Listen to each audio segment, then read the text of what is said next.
Bom dia, querido irmão e irmã, sejam bem-vindos a mais um Manhã com Deus.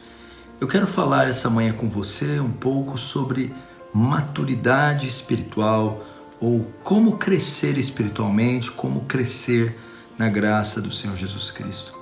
Nós sabemos que quando nós chegamos à fé, são necessários para nós uma série de recursos para que nós desenvolvamos a nossa caminhada inicial. Precisamos de ajuda, precisamos de apoio, precisamos de amparo de irmãos, de pastores da igreja e de outras coisas demais.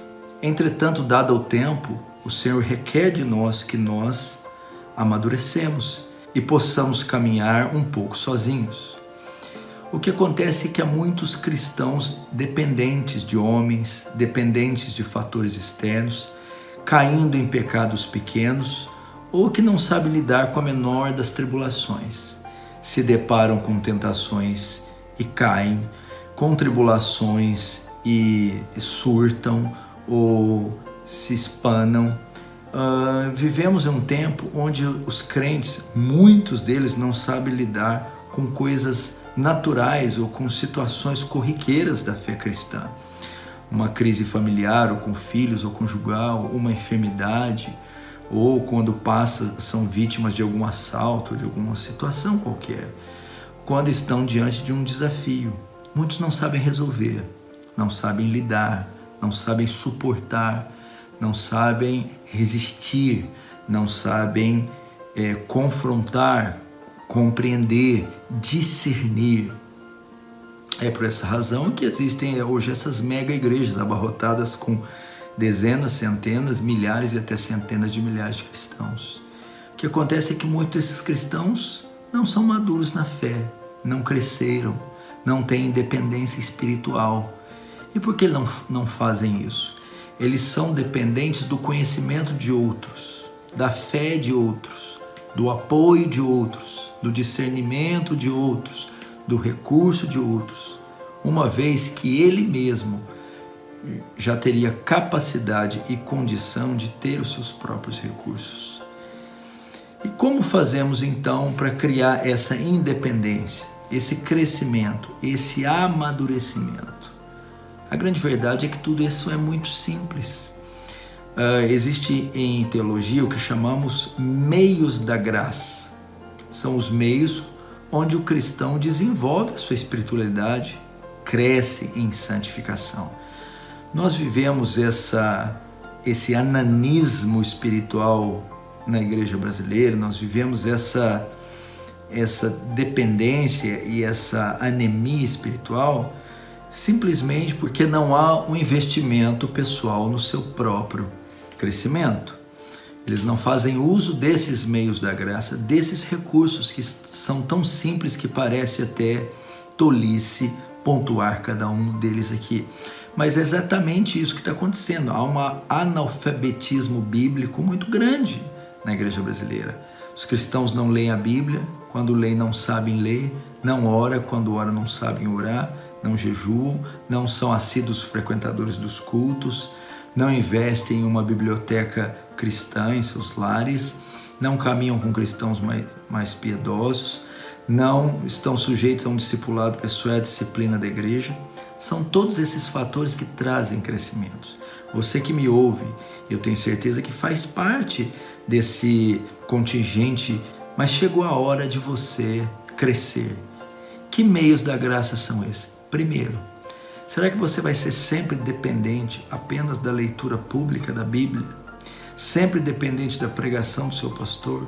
Ou sempre dependente que alguém comunique a você alguma verdade? Ou você mesmo vai ser um assíduo leitor das Escrituras? Jesus disse para Satanás: não só de pão viverá o homem, mas de toda a palavra que procede da boca de Deus. Como você se desenvolve fisicamente? Nós nascemos e após nascer nós crescemos. Ninguém que nasce permanece como um bebê. Ele cresce, ele se desenvolve, mas através do quê? De uma rigorosa dieta, da alimentação diária, que vai levá-lo ao crescimento, ao desenvolvimento, ao fortalecimento e ao amadurecimento.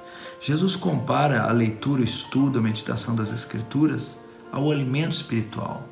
Por mais que você assista a um homem de Deus, por mais que você congregue numa igreja bíblica, mesmo que fosse na igreja dos apóstolos, pastoreada pelo apóstolo Paulo, se você não se alimentar diariamente da Escritura, se você não ler, estudar, memorizar as Escrituras diariamente, você jamais será um cristão maduro, espiritual, jamais vencerá suas tentações, jamais saberá responder à razão da sua fé, combater as heresias, ser separado para o ministério. Você jamais suportará as adversidades. Você não pode correr à sombra dos outros a vida toda. Você precisa ler sistematicamente a Bíblia de Gênesis e Apocalipse todos os dias até a sua morte ou a volta de Jesus. Debruce-se na Escritura, coma as Escrituras, devore as Escrituras. É a única maneira de se santificar, crescer espiritualmente, dilatar o seu entendimento, seu discernimento e dar a você recurso para lidar com todas as intempéries e desafios da vida, quer naturais, quer espirituais. Segundo, seja um homem ou uma mulher de oração. Eu costumo dizer que Satanás não tem medo das pessoas que não oram. As pessoas e os cristãos que não oram estão fadados à derrota, ao fracasso, à vergonha, cairão em pecados tolos, não terão alegria no Espírito, esperança, não serão cheias do Espírito Santo.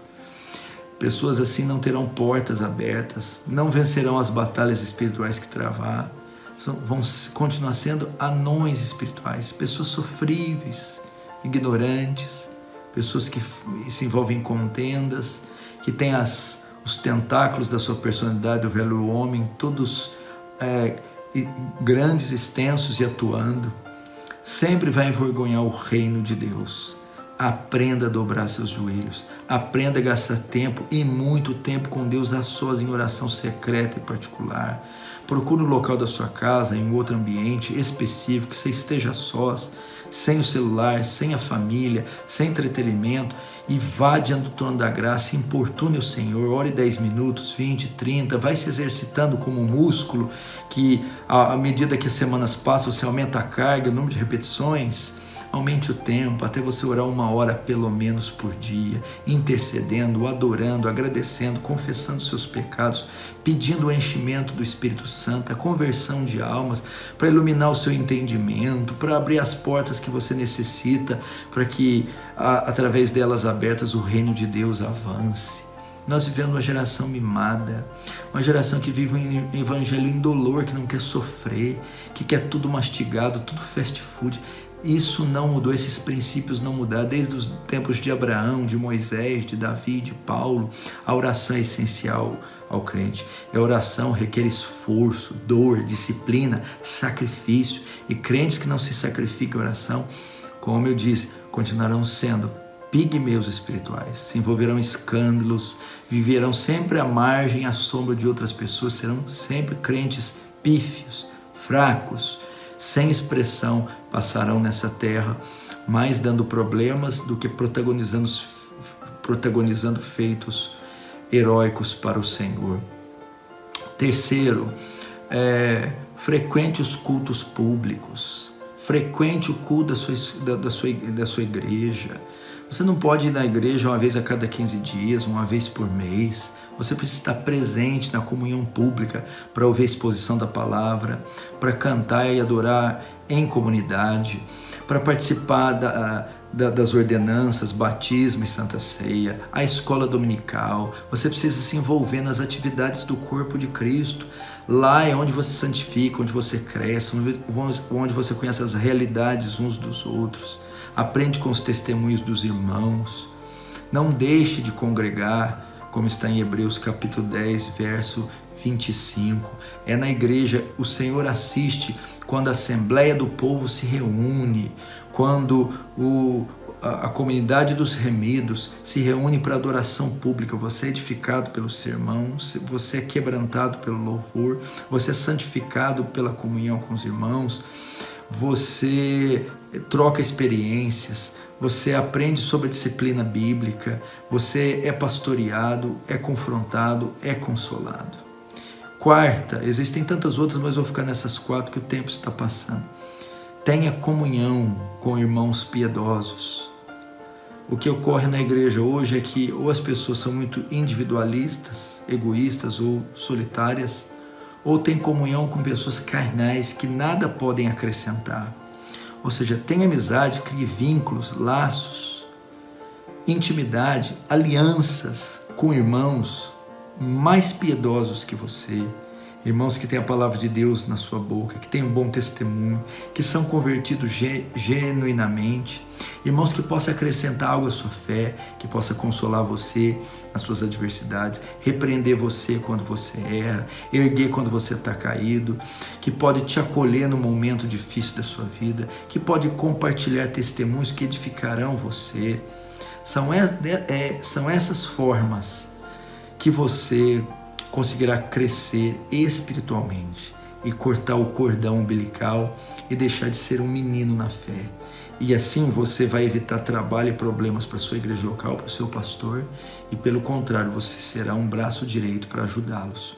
Você terá expressão nessa terra e no mundo espiritual. Quando partir dessa vida para outra, deixará um legado positivo dos seus feitos, do seu bom testemunho. Glorificará a Deus através desse crescimento. Essa é a palavra para você meditar. É um chamado ao crescimento, ao desenvolvimento espiritual, à independência espiritual. Feche os olhos, vamos orar. Pai Santo, sobre aquele que está me ouvindo, que a sua graça o alcance, que o Senhor dele ousadia, intrepidez, discernimento e um senso de independência demasiada das pessoas, das instituições. Dê a esse homem aptidão, desejo e discernimento para ler as Escrituras. Dê a esse homem desejo, fome, ensina-o a orar. Traz ele os recursos necessários e que através da busca, através do exercício espiritual, haja crescimento, maturidade nesse homem e nessa mulher, nesse jovem, Senhor. E assim glorifiquem ao Senhor, exercendo grande influência espiritual sobre esse mundo caído. É o que eu te peço, no nome santo de Jesus. Amém. Queridos irmãos, mais uma vez eu peço a você, se esse vídeo te edificou, ative as notificações, o sininho, dê o seu like aí, compartilhe ele e o principal, se inscreva no canal se você não é inscrito. Ajude essa obra bíblica a alcançar todo o Brasil e fora do Brasil. Conto com você. Forte abraço.